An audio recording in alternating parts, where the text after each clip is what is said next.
Isang lalaki na nagngangalang Gentoki Saketa ang hinahabol ng mga lalaking may dalang espada na animoy mga samurai.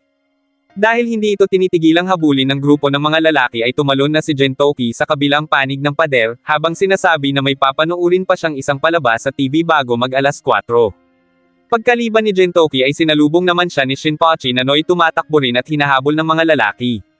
Dahil doon ay sabay na silang tumakbo hanggang sa makarating sila sa isang modernong kalsadang sementado kung saan muntik pa silang mabangga ng isang lumilipad na kotse.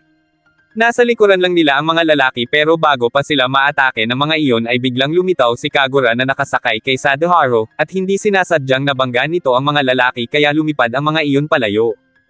Pagkatapos yun ay nagpatuloy silang tumakbo sa buong bayan pero hindi nagtagal ay na-corner sila ng mga iyon. Nang tanungin ng mga lalaki kung sino ang tatlo ay ipinakilala ng mga ito ang kanilang sarili bilang ang Gintama Shiyako Fundrace. Pinagbintang din ng mga lalaki ang tatlo na espiya at may balak umano na pagnakawan ang kanilang pabrika pero nang makita ng tatlo ang isang pusa na dumaan ay natigilan ang mga ito. Kinumpirma ni Shinpachi na ang pusang iyon ang nawawalang si Kuromi na siyang hinahanap ng kanilang kliyente.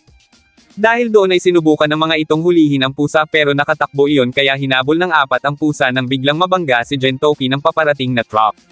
Sina Gentoki ay nakatira sa tinatawag na Samurai World kung saan 20 taon na ang nakalilipas ay may mga low-rankang samurai ang naglanding doon at ipinagbawal ang paggamit ng espada. Dahil doon ay unti-unting nawala ang mga samurai pero ipinagpatuloy pa rin ni Sakete Gentoki o mas kilala sa tawag na Jin ang pagiging samurai. Maraming business ang meron si Jin at isang taon na nitong kasama sina Shinpachi at Kagura pero magpasa hanggang ngayon ay wala pa rin ang mga itong natatanggap na sweldo. Isang gabi, dumating ang isang alien na nagngangalang Kariya kasama ang isang samurai, na nakikipagkasundo sa dalawang tao upang mapasa kanya ang buong Edo. Sa ibang lugar naman, makikita ang Shinsen Group, mga kabataang pulis na pinamumunuan ni Hijikata. Pinasok ng mga ito ang isang hotel at doon ay nadiskubre ni Hijikata sa pamamagitan ng isang blueprint na may masamang plano na kinasasangkutan ng isang nakakapinsalang makina. Kasabay ng pangyayaring iyon ay nagbabasa si Jin ng libro, na naging bisyo na nito dahil hindi na umano nito mapigilan ang sarili sa pagbabasa niyon.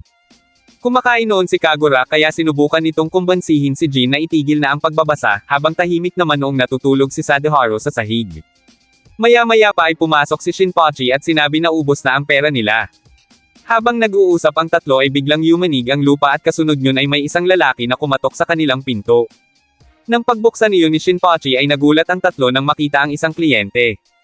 Ang matandang lalaki ay nagpakilala bilang Ken Kato.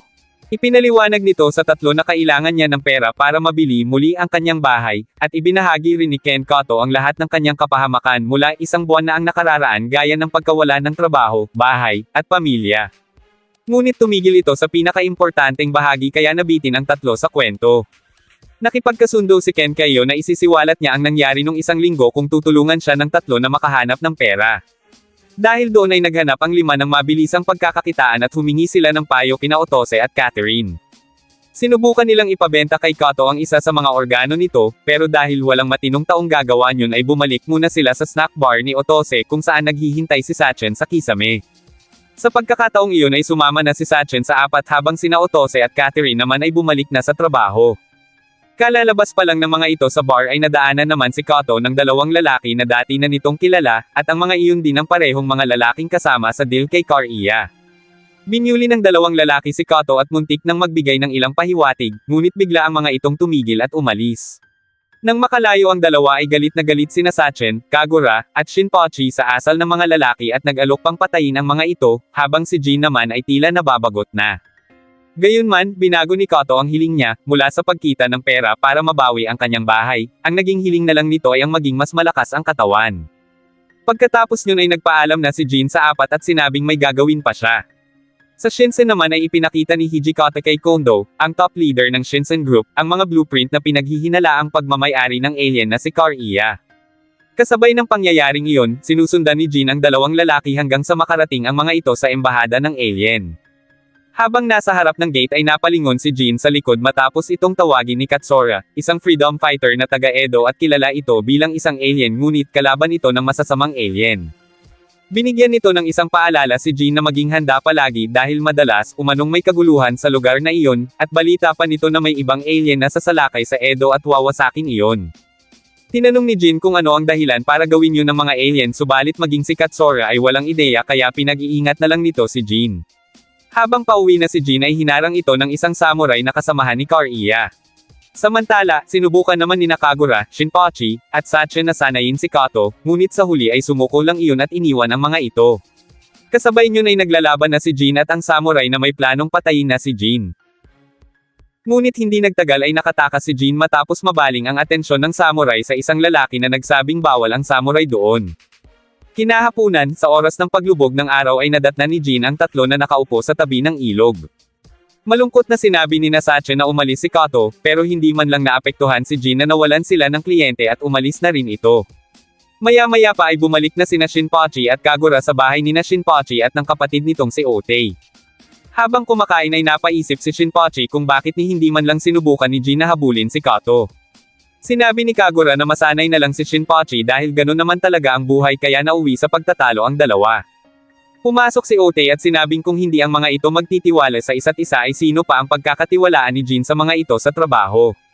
Ngunit agad ding nasira ang seryosong kapaligiran nang biglang lumitaw si Kondo mula sa ilalim ng mesa, sapagkat hindi tulad ni Otei, hindi nagtitiwala si Kondo kay Jin at sinabing wala talaga iyong pakialam.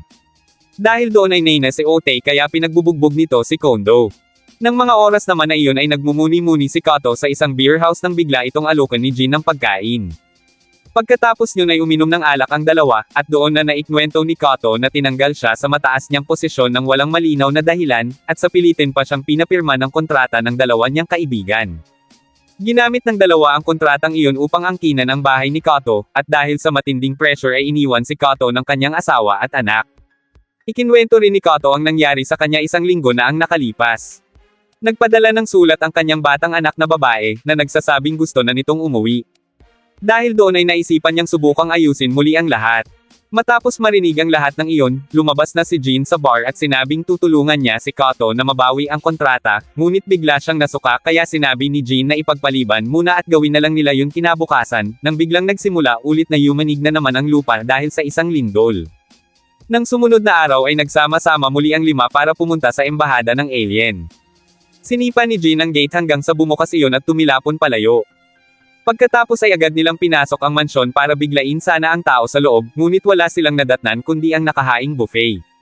Dahil bagong luto pa ang mga pagkain ay agad yung nilantakan ni Jin, Kagura, at Sadaharu bagay na labis na ikinagulat ni Shinpachi pero balak pa talaga ni Kagura na mag-take out. Habang nag-uusap ang mga ito ay bigla na lang natrap ang lima sa loob ng isang malaking hall ng samurai na si Kariya at ng dalawang lalaki. Agad ang mga iyong sinigawan ni Shinpachi na ibalik ang ninakaw na kontrata kay Kato Ken, pero natawa lang ang mga iyon nang malaman na kontrata lang ang ipinunta ng mga ito doon. Pagkatapos niyon ay niyaya na ni Kariya ang tatlo kaya sinabi ng dating kaibigan ni Kato na huwag nang mag-alala dahil maya-maya lang ay wala na rin naman umano iyong bahay na uuwian dahil dudurugin na iyon sa lalong madaling panahon. Sumakay ang apat sa isang helicopter habang makikita naman si Yamazaki na nagkukubli sa makapal na damo sa labas. Habang pinipilit naman ni Shinpachi na makalabas sa hall ay lumitaw si Katsura at sinabi kina Jin na ayon sa nakasulat sa nakita nitong mga papel, may plano sina Kariya na sirain ang Edo. Ipinaliwanag nito na gagamit ang mga iyon ng isang fault line upang pasiglahin ang cross ng mundo at magdulot ng isang napakalakas na lindol na kayang wasakin ang buong Edo. Nagtaka si Shinpachi kung bakit ganoon ang gustong gawin ni Kariya, kaya sinabi ni Katsura na isa iyong land developer kaya kung wala na umanong bahay na matitirhan ang mga tao ay mabibili nyo ng lupa sa murang halaga. Sa tansya ni Katsura ay sinisimulan na ni Kariya ang plano, at kapag nag-umpisa na umanong lumindol ay hindi na yun mapipigilan kaya nang makatapos si Kagura sa pagkain ay ipinabasag rito ni Jin ang mga rehas ng hola. Pagkatapos ay agad na kumilos ang lima patungo sa bahay ni Kato.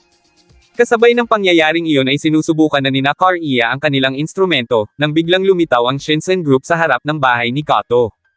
Alam na ng mga ito ang tungkol sa plano kaya sinubukan ng mga ito na pigilan iyon. Ngunit kahit gustuhin man nila, hindi sila makapagsagawa ng pag-atake o makapasok man lang sa loob ng bahay ni Kato dahil ito ay pagmamay-ari na ngayon ng mga alien kung saan ipinatupad ang territorial law kaya wala silang magawa.